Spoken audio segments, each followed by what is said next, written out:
आज हम पढ़ेंगे लेसन 2 संस्कृति का स्वरूप। इसमें हमने आगे तक पढ़ लिया था। अब आज शुरू करते हैं।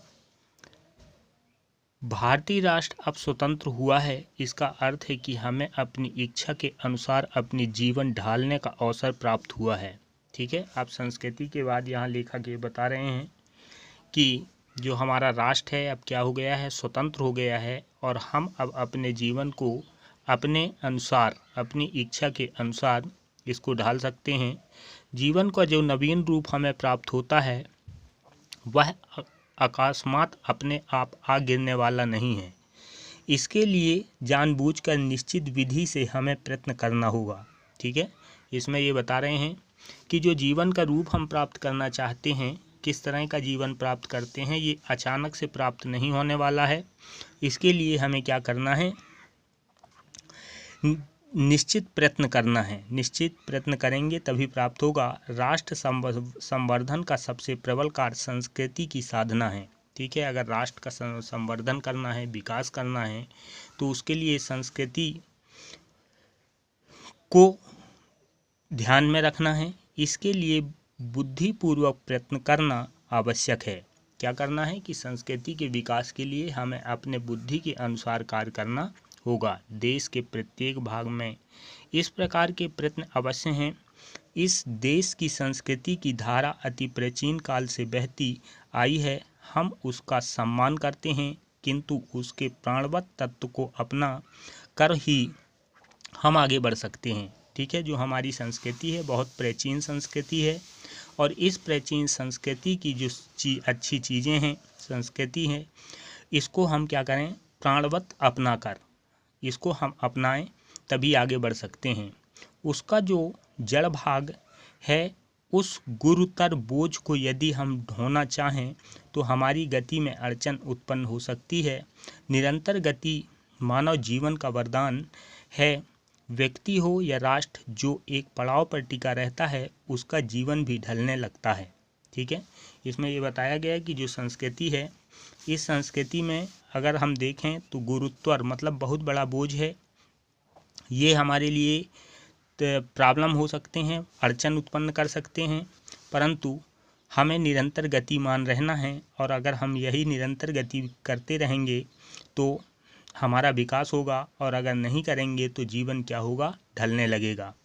इसलिए चरैवेति की धुन जब तक राष्ट्र के रथ चक्रों में गुजरती रहती है तभी तक प्रगति और उन्नति होती है। अर्थात चलते रहो का सिद्धांत जो वाक्य है, इसको हमें ग्रहण करना है और अपनी उन्नति करना है।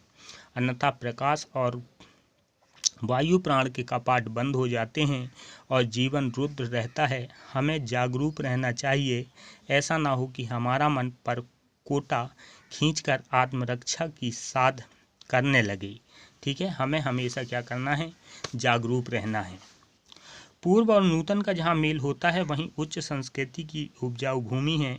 ऋग्वेद के पहले ही सूक्त में कहा गया है कि नए और पुराने ऋषि दोनों ही ज्ञान रूपी अग्नि की उपासना करते हैं।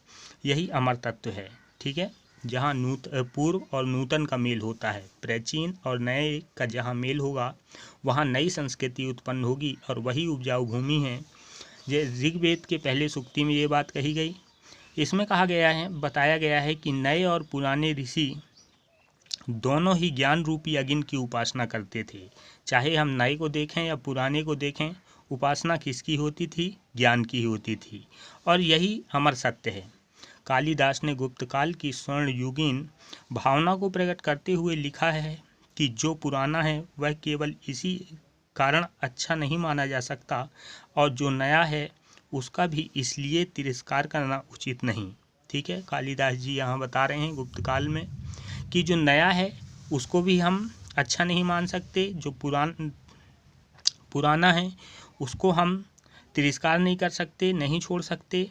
बुद्धिमान दोनों को कसौटी पर कसकर किसी एक को अपनाते हैं। बुद्धिमता किसमें है कि हम इन दोनों में से इनको क्या करें, दोनों को कसौटी में कसें। ठीक है। और एक को माने। जो मूढ़ है उसके पास घर की बुद्धि पर टोटा होने के कारण वे दूसरों के भुलावे में आ जाते हैं। गुप्त युग के ही दूसरे महान विद्वान श्री सिद्धसेन दिवाकर ने कुछ इस प्रकार के उद्गार प्रकट किए। ठीक है, ये दूसरे लेखक हैं गुप्त युग के। जो पुरातन काल था वह मर चुका, वह दूसरों का था। ठीक है, जो पुरातन मीन्स पुराना समय था वो मर चुका, दूसरों का था। आज का जन यदि उसको पकड़ कर बैठेगा तो वह भी पुरातन की तरह मृत हो जाएगा। ठीक है, जो वर्तमान समय में अगर हम पुरानी चीज़ों को लेकर बैठेंगे तो वो मृत समान होगा। पुराने समय के जो विचार हैं वे तो केवल अनेक प्रकार के हैं। कौन ऐसा है जो भली प्रकार इसकी परीक्षा किए बिना अपने मन को उधर जाने देगा। ठीक है, जो पुरानी चीज़ें हैं उसके लिए बता रहे हैं कि बिना परीक्षा किए अपने मन को उधर नहीं जाने देगा। अथवा जो स्वयं विचार करने में आलसी हैं वह किसी निश्चय पर नहीं पहुंच पाता। ठीक है, परंतु इसमें ये बताया गया है कि जो व्यक्ति स्वयं विचार नहीं कर सकते, ठीक है, विचार के आलसी हैं, उनके पास ज्ञान की वृद्धि नहीं होती, वो क्या होगा, वो किसी भी निश्चय पर नहीं पहुंच सकते। जिसके मन में सही निश्चय करने की बुद्धि है उसी के विचार प्रसन्न और साफ सुथरे रहते हैं। ठीक है, जो इन विचारों को निश्चय करने के लिए तत्पर रहता है वही प्रसन्न और साफ सुथरा रहेगा। जो यह सोचता है कि पहले आचार और धर्मगुरु जो कह गए सब सच्चा है। ठीक है, जो व्यक्ति अगर पुरानी बातों में देखें कि आचार्य और धर्मगुरु ने जो बताया वो सही है, उसकी सब बात सफल है और मेरी बुद्धि या विचार शक्ति टुटपुंजिया है, ऐसा बाबा वाक्य प्रमाण के ढंग पर सोचने वाला मनुष्य केवल आत्महनन का मार्ग अपनाता है।